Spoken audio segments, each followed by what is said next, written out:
Bonjour à tous, alors aujourd'hui je vous fais une petite vidéo sur l'émaillage. Donc il y a plusieurs façons d'émailler. Tout d'abord, première étape, dépoussiérer les objets que vous voulez émailler. Alors je prends une éponge avec très peu d'eau.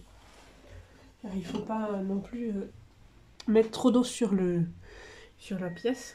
Et juste passer un petit bout, vous voyez, elle est légèrement humide.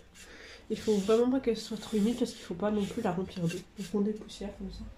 C'est pour retirer la poussière. Un petit coup d'éponge sur toutes les parties qu'on veut émailler. Hop.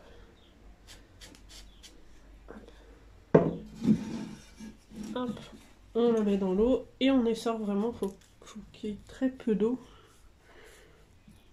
Vous voyez, très peu d'eau qui en ressorte. C'est vraiment histoire de retirer toute la poussière afin que les objets s'accrochent. Tirer les petites crottes. Hop. Voilà. Alors, vous pouvez émailler en versant quand vous avez des objets utilitaires. Prenez un bac, hop, de l'émail, et vous versez. Alors, il vaut mieux commencer par l'extérieur pour les coulures, et après vous, hop, et vous faites ainsi. Et vous voyez, l'émail prend très vite pour recouvrir toute la surface. Hop. Ensuite, les parties de l'autre côté, vous pouvez retirer le surplus, vraiment les gouttes. Et ensuite faire de l'autre côté. Donc on émaille tout. Et une fois que c'est complètement émaillé, on constate que tout le décor doit disparaître. Ici, il y avait plusieurs du décor. Ah, l'engobe. Ouais, alors ne pas souffler. Voilà. Il y avait plein de couleurs. Hop. Et le fait d'émailler, on ne voit plus la couleur de la terre.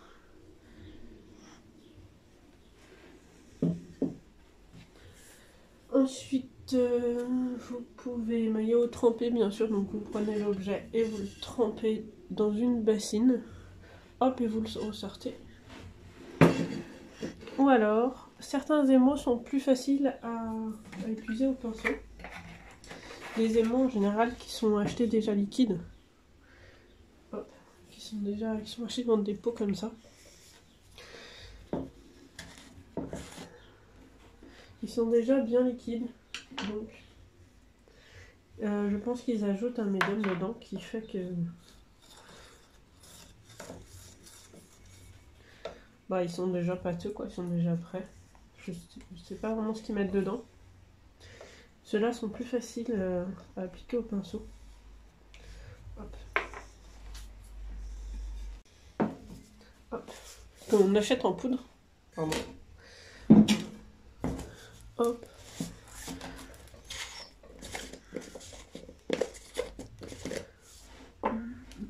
Là, ça sera plus facile avec une cuillère. Hop.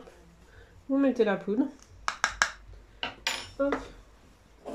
On referme pour éviter la poussière. Pour éviter que d'autres émaux tombent dans le pot. Et ensuite, vous mettez de l'eau. Hop. Vous mettez de l'eau en fonction de ce que vous voulez émailler.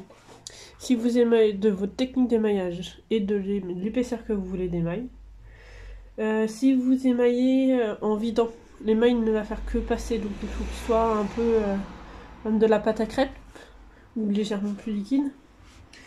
Si vous émaillez au trempé, comme de la pâte à crêpes, parce que votre objet ne va faire vraiment que passer dans l'émail. Si vous émaillez à l'intérieur d'un objet, qu'après vous le tournez, hop, l'émail va rester un moment dedans, donc il faut qu'il soit un peu plus léger. Qu'il soit légèrement plus léger que de la pâte à crêpes.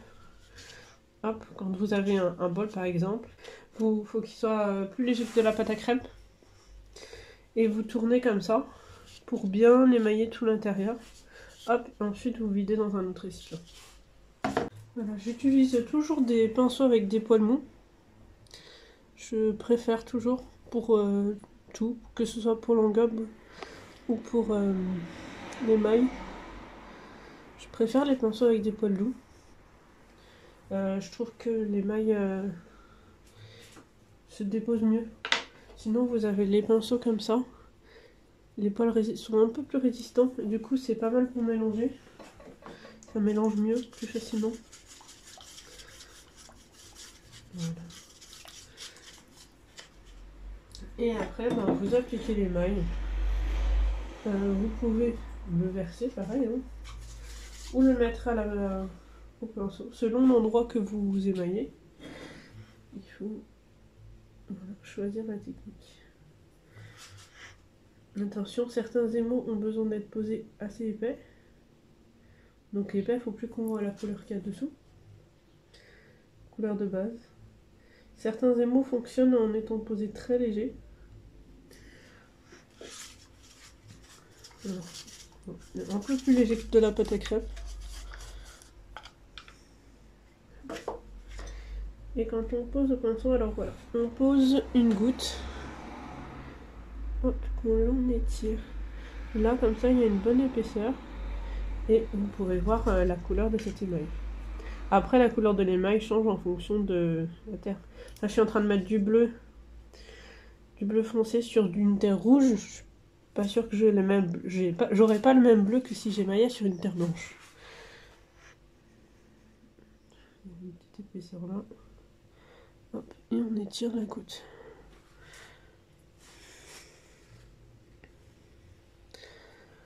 Hop, on pose.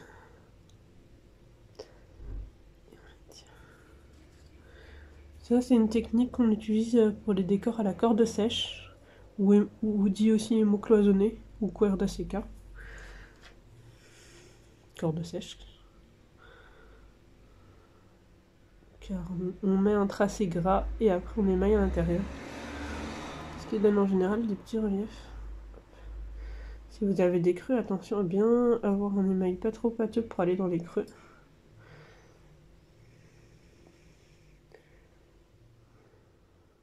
Hop. Et voilà. Après c'est pareil, hein, selon l'émail, s'il y a les gouttes des surépaisseurs, ça se verra plus ou moins selon les émaux. Je peux pas vous garantir la pose, voilà. Ou alors on peut verser, voilà, comme je vous ai montré. Voilà, si vous avez des doutes, des questions, n'hésitez pas. Voilà. Alors voilà, quand c'est complètement émaillé, enfin quand c'est émaillé, voilà. Selon les émaux, celui-là il est blanc. Voilà.